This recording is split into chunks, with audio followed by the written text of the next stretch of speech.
Chapter 4 The Devil's Trade. A much wiser man than me once said that every saint has a past and every sinner a future. Well, this sinner knows the exact moment his future began. It's scorched into my brain like a cattle brand. And it wasn't that night on Warren Road, nor was it David's appearance. Nope, the game changer came years before that, when an 18-year-old boy asked a question that shook me to the core. Daddy, are you a drug dealer? Was I a drug dealer? Are you shitting me? Is a frog's ass watertight? I was 20 years old when I discovered drugs, a late bloomer. But once I got rolling, there was no stopping me. A habit that started at recreation soon became a full-time occupation. I went from smoking pot and snorting cocaine to dealing it on the streets, then shifted into cooking methamphetamine in the desert. Nasty stuff, crystal meth, crazy addictive, eat you alive. I was only 6 feet tall and weighed 148 pounds back then, a walking corpse that never slept, lit up and buzzing like a neon light. During one particular brutal binge, I was spun for a month straight before finally crashing out. After that, I got myself a tattoo on my left arm of a grotesquely distorted face, the face of crystal meth. This was the monster that lived inside me. On crank, my ego was out of control. I thought I was God Almighty, and to the customers I serviced, maybe I was. After all, old George had the big bag, everything those tweakers needed. I was making a ton of money off their addiction and spending even more. My pockets would be stuffed with 20 grand one day and empty the next. I blow it all on toys and loan it out to friends and customers. Sometimes the money came back, sometimes not. And when it didn't, there was hell to pay. I became a feared man around town, an amped up beast with a chip on my shoulder and a 380 strapped to his ankle. A friend once told me that he loved to see me coming, but couldn't wait for me to leave. Yup, I was a real badass motherfucker. Couldn't pay me, fine. I'd screw your old lady, and believe me, I screwed plenty. Methamphetamine will turn a righteous woman into a whore. She'll trade what's in between her legs in a heartbeat if it means a dealer in her pocket. Sex for drugs, don't mind if I do. And if I didn't want the pussy, I'd haul everything you owned until I got paid. Around the valley, they had a name for me, the U-Haul Bandit. If a customer stiffed me, I'd back a U-Haul truck to his front door and strip the house right to the walls. Hell, I'd even take the cat. There was a time when I had close to 70 U-Haul storage units jammed with the personal belongings of customers who owed me money. Imagine the cost to rent those units every month, and you'll get some idea of the cash I was banking as a drug dealer. Over in neighboring San Jacinto stood a little non-denominational church called the Pottery House. During my years selling dope, the preacher there was bound and determined to salvage my soul, railing against the evil of my drug dealing ways. Well, that preacher might have been a man of God, but he was also a man with serious heroin addiction. Doctors were pulling veins from his legs to rewire his neck because all his main cables had collapsed, and he had only one place left to slam the junk. This Bible-thumping hypocrite knew all about the U-Haul Bandit, knew about the storage units packed with property I confiscated. He called it Satan stuff and warned I'd suffer eternal damnation unless I purged myself of those ill-gotten gains. I wasn't concerned about the eternal damnation at the time, but I do know my life as a dealer was hell on earth. All I had to do was stand naked in front of a mirror to remind me of those dark days. There's a bullet scar on my left shin, put there by a nervous tweaker who shot me through his car door, and an old knife wounds on my bicep, hand and left forearm, which were where a blade got stuck in the bone and had to be surgically removed. Turn me around and there's even a scar on my ass where a buck knife went through my buttock and into the scrotum, tearing the testicle in half. I was never afraid of knives. Any man who showed a big knife on his belt usually was a coward. I kept mine hidden on my backside, a 120 buck and a custom sheath that went crossways across the belt and pulled from the side. I seldom used it. Whenever someone came at me with the blade, I got inside of him quick, grabbed the wrist, and broke his fucking arm. In the drug world, I stood out because I knew how to make money. But there were people just as ruthless as me who wanted to take away what I had. It was a stressful way to live, constantly watching your back. And after a while, I started thinking that maybe the better play was to turn to manufacturing and leave the slinging to others. Cooking was where the real money was, anyway. Hell, I was already snorting the shit. Why not profit on that nasty habit? It was a Hell's Angel who first taught me the devil's trade.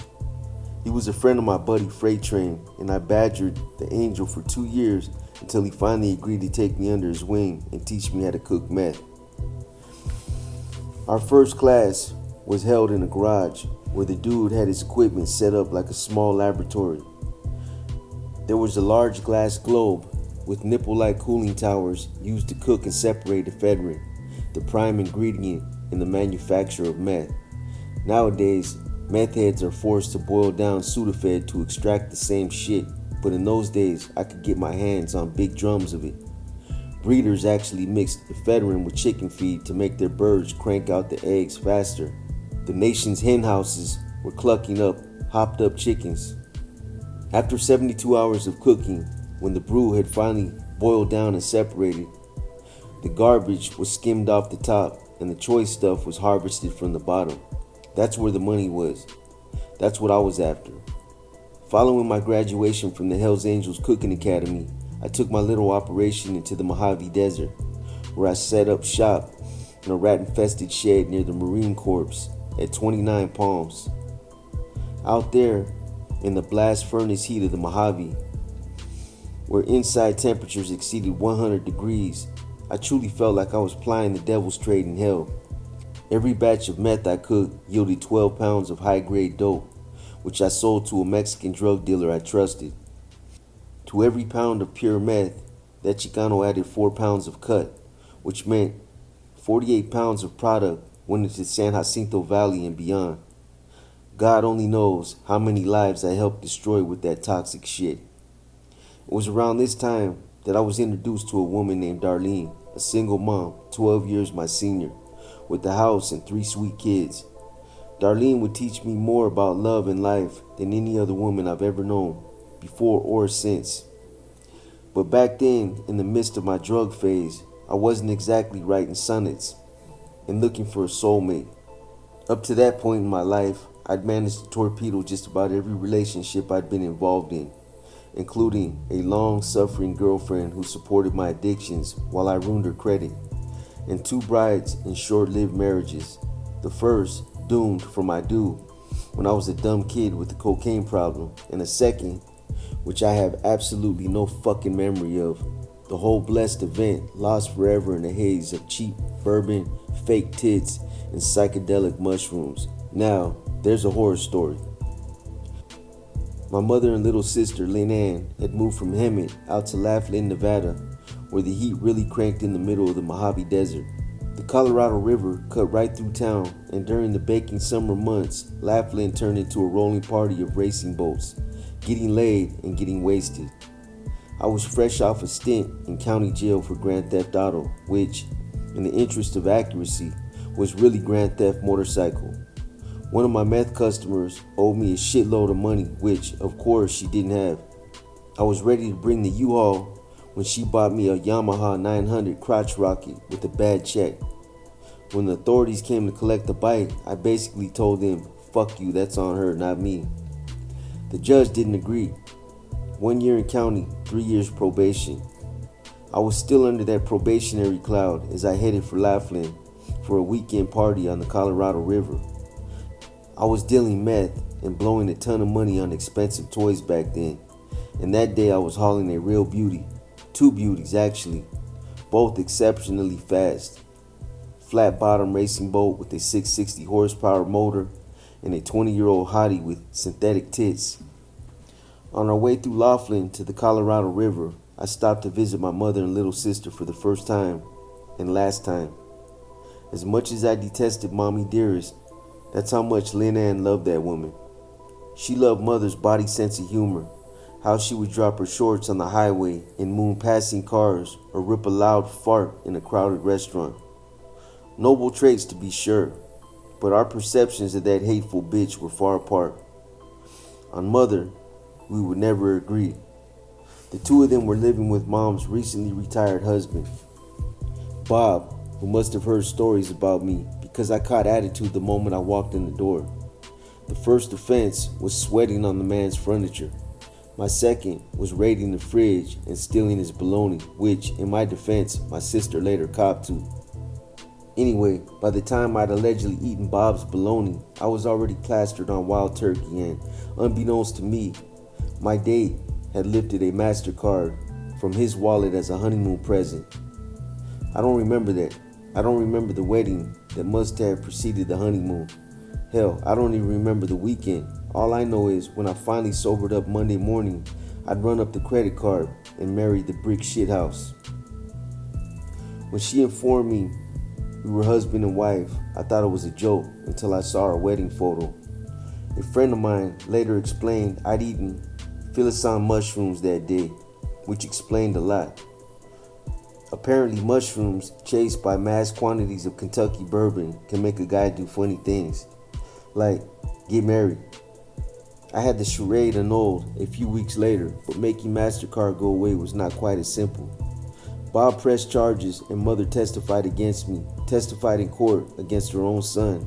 And when the trial was over, the judge nailed me good. Grand larceny, probation violation, 16 months. I was back in the slammer again. Most of that stretch was served in Riverside County Jail, but near the end, I shared a cell with a Mexican behind the walls at Chino, a California state prison that's louder than a fucking kennel at dinner time. Chino was primarily a receiving center where cons were held before getting shipped to long-term destinations. I never got shipped, and I wasn't there long, but during my stay, I was forced to listen to the Chicanos barking at each other and singing their songs from sundown to sunrise, which made for some very long and sleepless nights. It took years after my prison release to forgive my mother for all the misery she put me through, but by then she was gone. The woman died in 1999 after decades of drug use and alcohol addiction. Her death devastated Lynn Ann. I skipped the funeral. My new girlfriend, Darlene, had heard plenty of horror stories about the U-Haul Bandit. She knew all about my less than stellar reputation in the valley, but instead of running the other way, she was intrigued. Believing there was good in George Rowe, even if I couldn't find it in myself, that woman took me into her home and shared her family and affections. Unfortunately, instead of returning that love and trust, I abused the hell out of it in any usual fashion. Unbeknownst to Darlene, I was storing the meth I manufactured in her garage. And if that wasn't underhanded enough, I was sneaking around behind her back and screwing anything with a pulse and a pair of tits. It took a birth announcement in a local paper to finally expose my cheating ass. There it was, spelled out in black and white for Darlene and all of Hemet to see. Guess who the father was? Darlene was devastated. You don't know what love is, she told me that night. You think love is fucking. 2 dogs can fuck, that's not love. Darlene was right. That woman was always right. But I was so messed up and out of control, I didn't know what I was doing or what I had. I'd done hard drugs in a hard time, fucked up bad men and fucked over good women. Deep down, I knew the madness was destroying me and just about anyone within reach, but I didn't know how to stop it. I'd helped raise that child since he was in kindergarten. Hell, he even called me daddy, but the boy had heard some schoolyard talk and wanted a straight answer to his not so simple question. Daddy, are you a drug dealer? Fuck yeah, I was a drug dealer, one of the biggest in the valley. But that's not what I told him. Looking that child straight in the eyes, I flat out lied. No, buddy, I answered. Daddy's not a drug dealer. It was exactly what the kid wanted to hear, and he skipped away happy. But I was left feeling like a worthless sack of shit. What a gutless coward I was. What a miserable human being. And it wasn't just the drugs and the dealing. It was all the other fucked up things I'd done in my lifetime, most of which I've yet to confess. At that moment, I couldn't stomach the man in the mirror, not for another second. Like a pus-filled boil, my past had to be lanced. I stood from the chair, walked straight into the garage, and returned with 12 pounds of high-grade methamphetamine. Darlene's jaw nearly hit the floor as I flushed every last gram of it down the shitter. I'm done, I told her. That woman had prayed to see me clean, but now that moment had come, she couldn't believe it. You won't last, she said. For once, Darlene was wrong. I never touched drugs again. Not long after that big flush, I took the Pottery House preacher's advice. I removed the padlocks from my storage units, threw open the doors, and walked away. As word got around, the meth heads came swarming like flies to the mother of all yard sales. They carted off thousands of dollars worth of Satan's stuff, but I didn't care. The preacher man was right. Unloading the past felt pretty damn good. Months later, the Pottery House threw a rummage sale, and a bunch of my old U-Haul property ended up tagged in the church parking lot. Caught with his hand in the cookie jar, the hypocrite preacher hung his head and explained to me why he was selling all the shit he grabbed from my old storage units. Turns out Satan's stuff had brought nothing but hard luck to God's chosen junkie. Shortly thereafter, I left Darlene and her family, including the little guy who got me started on the road to clean and sober. Darlene never asked me to go, but once I was clear-headed enough to understand what I put her through, I walked away anyway. Maybe it was guilt, I don't know. I'd like to think that I did the right thing, that for love's sake, I finally set that good woman free. She'd suffered enough. Taking my first baby steps on the road towards redemption, I felt like a man awakened from a drug-induced coma. Suddenly, 27 years old, without a clue how I got there or where I was going. I wanted to rejoin the world, become one of the normal people, but it was hard breaking from the past when you were defined by it. Drug dealer was a damn hard reputation to shed. I no longer wanted to be that person, but the world wasn't letting me be anything else. If I wanted a second chance, I had to earn it. So I pulled up my boots and began walking the walk. My first steps led me down into the church basement where Narcotics Anonymous held weekly meetings. I'd always heard a junkie needed group support to avoid temptation. Well, that was some fucked up group. Let me tell you, I knew most of those addicts. Hell, at one time or another, I probably sold drugs to half of them. The majority were in that basement not because they had a burning desire to get clean, but because they were under court mandate. More than once, I saw those tweakers duck into their connect's house to get high before a meeting. 6 weeks later, I walked out of Narcotics Anonymous for good. I was never a religious man, but religion was where I turned next. My father, a tribal Indian, had raised me an atheist, reverential of nature, not some anonymous supreme being with a bushy white beard. Dad used to preach that the roads we take in life are the ones we pave ourselves. But shortly before he died, a VA hospital chaplain turned the old man's thinking around and convinced him to join the Jesus team. I guess Dad was no different than any of us in that respect. When he felt he'd lost control over his life, he surrendered to the man. And because my father embraced a higher power, he believed all his sins would be forgiven. That sounded pretty good to me.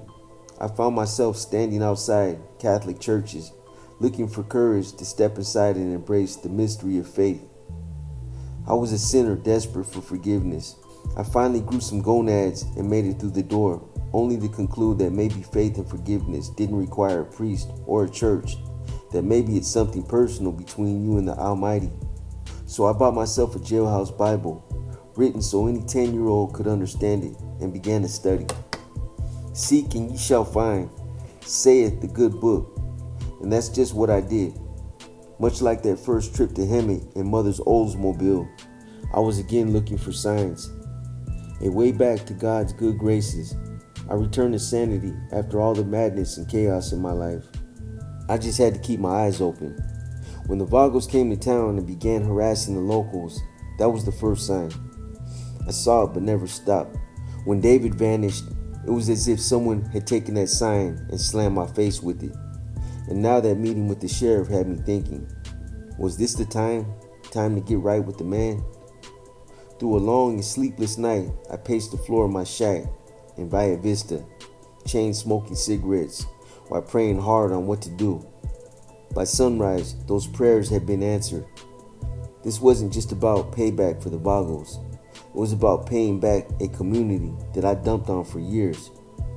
Here was an opportunity to honor the vow I made to God and myself when the sins of my past, along with 12 pounds of high-grade crystal meth, went flushing down the shitter. You had to live where I lived, see what I saw, to understand the way I felt. I could have moved on and lived life like any other cleaned-up drug addict and been alright. But the Vagos were behaving like animals and had to be stopped. Only who would cage them? I already knew the answer. No one would. No one could. No one but me.